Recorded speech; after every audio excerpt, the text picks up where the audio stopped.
We begin this story with a sense that something is quietly shifting beneath the surface. The kind of shift that does not announce itself loudly, but instead creeps forward through shadows, whispered intentions, and dangerous coincidences. We have been told that Sidwell may soon gain a new ally, or at least someone new under his control. And as we look closer, we realize that the line between ally and prisoner has always been thin in Sidwell's world. The name that rises to the top of this situation is Valentin. Whether Sidwell intends to stand beside him or lock him away, the castle appears ready to become Valentin's next destination. It may be his refuge, his cage, or both at the same time. We suspect that Valentin's days hiding in Carly's attic are numbered. That space was never meant to be permanent. It was a stopgap, a temporary solution driven by urgency rather than safety. Valentin understands this better than anyone. The longer he stays in one place, the more vulnerable he becomes. So it is likely that Valentin chooses to move, and when he does, the castle becomes an obvious choice. The irony is sharp. A place that once represented power, security, and ownership for him could now serve as a hiding place or a trap. The castle is familiar terrain. Valentin knows its corridors, its hidden staircases, its blind spots. He knows where sound carries and where it dies. That knowledge gives him confidence, possibly even a sense of control, even as he steps into danger. What Valentin may not anticipate, however, is Ava. Ava is the unpredictable variable in this equation, the one piece that does not fit neatly into Valentin's calculations. She has her own reasons for being at the castle, reasons tied closely to Sidwell himself. Ava once lived there. She walked those same halls, touched those same walls. She is also the one who sold the castle to Sidwell, a decision that now echoes with consequences. If Ava is indeed trying to seduce Sidwell, to position herself as indispensable to him, then her presence at the castle would be frequent, intentional, and observant. Ava never enters a space without absorbing it.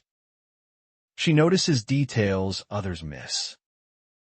And because she knows the castle almost as well as Valentin does, their paths crossing feels not just possible, but inevitable.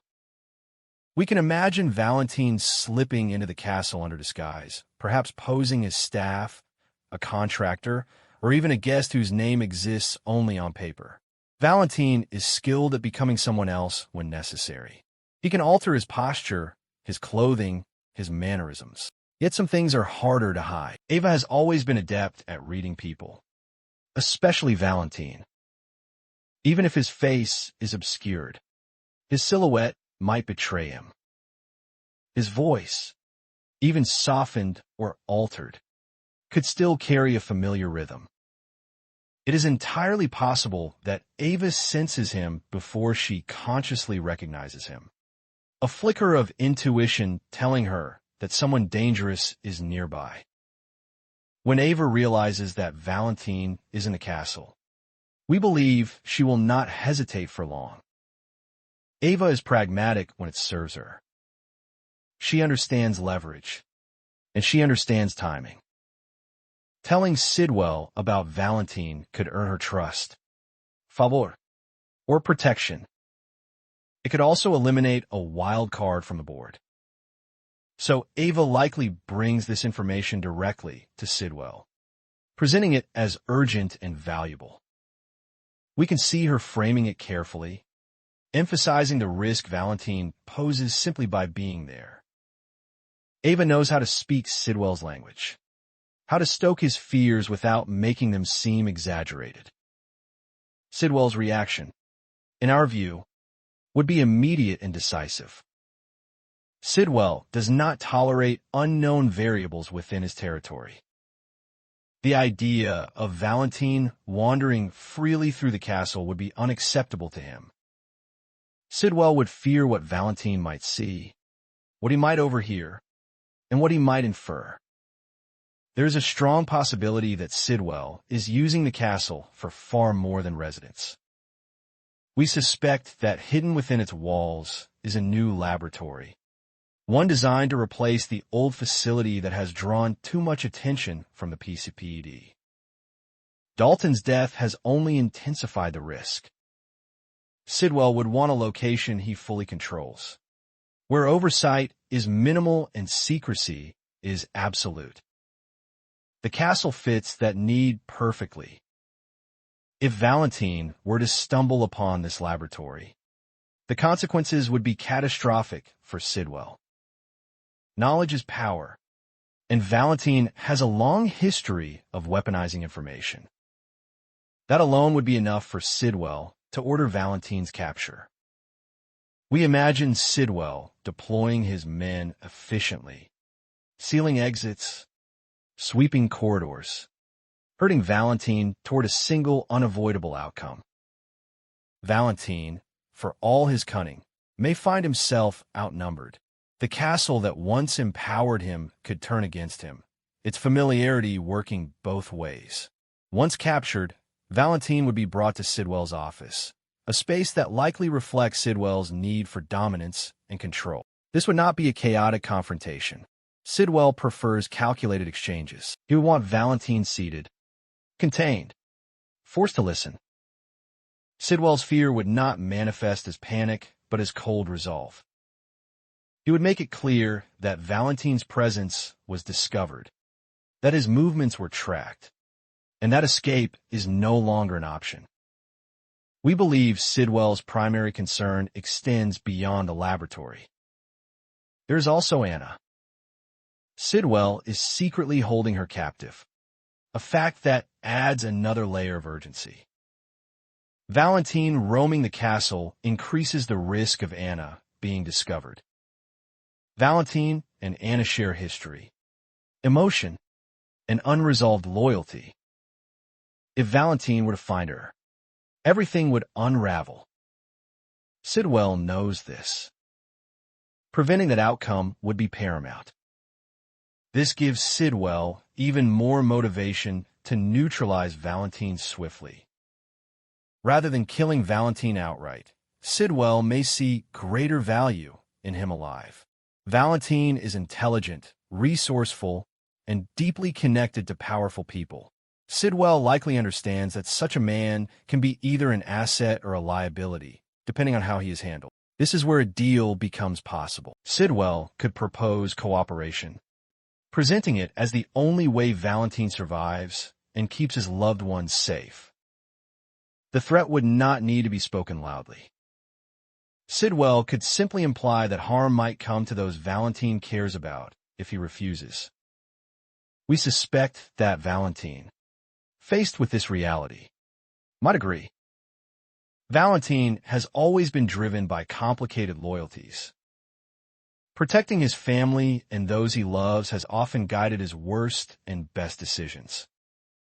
Hypothetically, agreeing to work with Sidwell could be framed as a temporary sacrifice, a way to buy time and prevent immediate disaster. Valentin might convince himself that compliance now could lead to freedom later.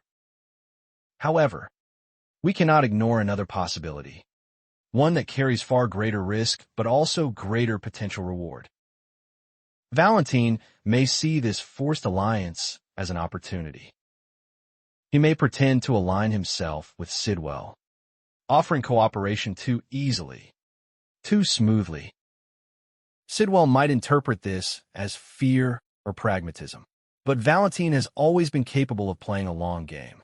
We believe there is a chance, however small, that Valentin intends to dismantle Sidwell from within. If Valentin chooses this path, every conversation becomes a performance. Every agreement becomes a calculated move. He would study Sidwell, his routines, his weaknesses, his moments of distraction. Valentin excels at patience. He could wait for the precise moment when Sidwell underestimates him, when guards are relaxed, when systems fail. Possibly. Valentin's true goal is not survival, but elimination. Ending Sidwell's reign once and for all would free Anna, dismantle the laboratory, and remove a dangerous force from aboard. The danger, of course, is immense. One misstep would mean imprisonment or death. Sidwell is not careless, and he would monitor Valentin closely. The castle would become a chessboard where every move is observed. Yet Valentin has thrived in such environments before. He understands pressure. He understands deception. And if anyone could convincingly play the role of obedient ally while secretly plotting revenge, it is him. As we move toward the end of this story, we are left with layered uncertainty. The castle stands at the center of it all, a symbol of past ownership, present danger, and future possibility. Ava's decision to reveal Valentin's presence may set events in motion that cannot be reversed. Sidwell's desire for control may ultimately become his undoing.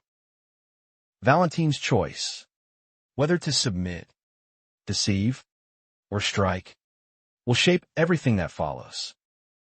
We conclude with the sense that nothing here is simple or stable.